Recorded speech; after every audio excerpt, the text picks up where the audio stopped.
ভারত সর্বশেষ Asia cup আয়োজন করেছিল ১৯৯০ সালে।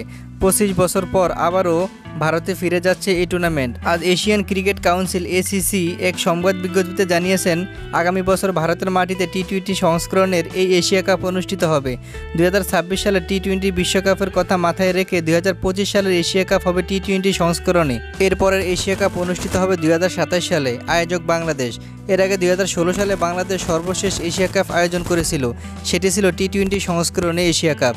২০২৭ সালের এশিয়া কাপ হবে ওয়ানডে সংস্করণে।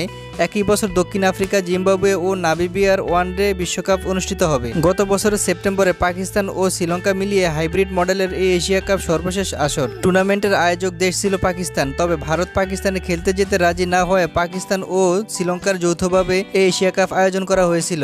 ২০২৫ ও ২০২৭ সালে এশিয়া কাপও হবে ৬ দলের অংশগ্রহণে। ভারত, শ্রীলঙ্কা, পাকিস্তান, বাংলাদেশ ও আফগানিস্তান খেলবে সরাসরি। ষষ্ঠ দলটি আসবে বাছাই পর্ব খেলে। যেবার বাংলাদেশ এশিয়া কাপ আয়োজন করেছিল সেবার ভারতের সাথে ফাইনালে হেরে যায় বাংলাদেশ। তবে ২০২৭ সালে আবারও সুযোগ এসেছে বাংলাদেশের ট্রফি ছুঁয়ে দেখার। বাংলাদেশ কি পারবে ট্রফি জিততে?